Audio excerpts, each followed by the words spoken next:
আসসালামু আলাইকুম রহমতুল্লাহ। প্রিয় খামারি ও কৃষি উদ্যোক্তা ভাই বোনেরা সকলে কেমন আছেন? আশা করি ভালো আছেন। দেশ এবং দেশের বাইরে থেকে যারা ভিডিওটি দেখছেন তাদের সকলকে স্বাগতম, অভিনন্দন।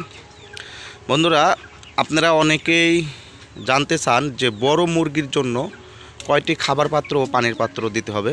এই বিষয়টি নিয়ে অনেকেই জানতে চান। তো আজকের বিষয়টি হবে যে বড় মুরগির জন্য কয়টি খাবার পাত্র ও পানির পাত্র দিবেন এবং কিভাবে দিবেন এই বিষয়টি নিয়ে আলোচনা করব। তো এই চ্যানেলের নতুন হয়ে থাকলে অবশ্যই চ্যানেলটিকে সাবস্ক্রাইব করে সঙ্গে থাকবেন, আর যারা সাবস্ক্রাইব করছেন তাদেরকে অসংখ্য ধন্যবাদ। ভিডিওটি না টেনে আপনারা সম্পূর্ণ ভিডিওটি দেখবেন। তো বন্ধুরা, আপনারা দেখতে পাচ্ছেন যে আমার এখানে যে মুরগিগুলো আছে, মুরগিগুলোর বয়স আপনার 34 দিন চলতেছে। তো এই মুরগিগুলো বিক্রি শুরু হয়ে গেছে। তো এখানে কয়টি খাবার পাত্র পানির পাত্র দেওয়া হয়েছে। তো এখানে মুরগি আছে আপনার 600 পিস এখানে মুরগি রয়েছে। তো এই মুরগিগুলো যে আমরা খাবার পাত্র পানির পাত্র দেওয়া হয়েছে, এখানে দেখেন যে 4টা লাইন করা হয়েছে এবং প্রত্যেকটা খাবার পাত্র পানির পাত্র, একটা খাবার পাত্র একটা পানির পাত্র এভাবে কিন্তু দেওয়া হয়েছে, যে একটা খাবার পাত্র তারপর আর একটা পানির পাত্র।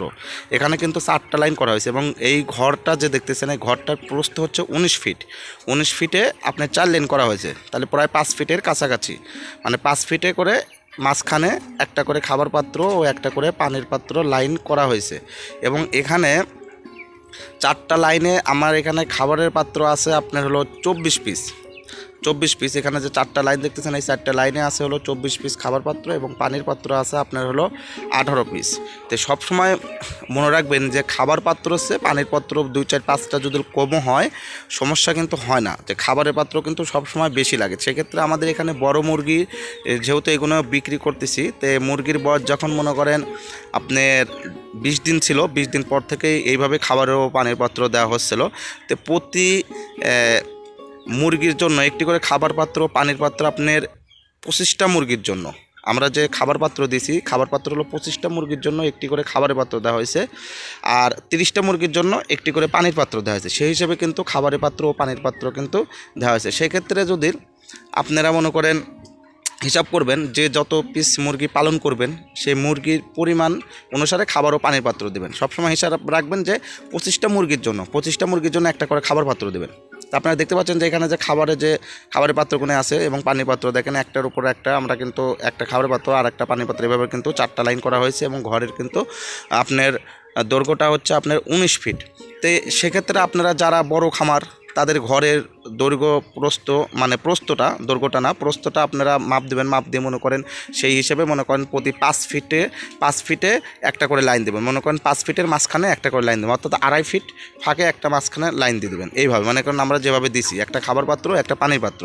আর সবসময় হিসাব রাখবেন যে হলো আপনার মুরগির 25টা মুরগির জন্য একটি করে খাবারের পাত্র আর 30টা মুরগির জন্য একটি করে পানির পাত্র। এইভাবে যত পিস আপনার মুরগি হবে সেই পরিমাণ অনুসারে আপনার খাবার পাত্র ও পানির পাত্র হিসাব করে দিয়ে দেবেন, তাহলে মুরগির কিন্তু ওজন ভালো আসবে। যে আমরা যে মুরগিগুলো দেখতেছেন, এই মুরগির বয়স আপনার 34 দিন চলতেছে। সেক্ষেত্রে কিন্তু আমাদের মুরগিগুলোর ওজন কিন্তু গড়ে কিন্তু 2200 কিন্তু চলে আসছে, 2100-2200 কিন্তু গড়ে আছে। কিছু কিছু মুরগি 2.5 কেজির উপরে কিন্তু ওজন হয়ে গেছে।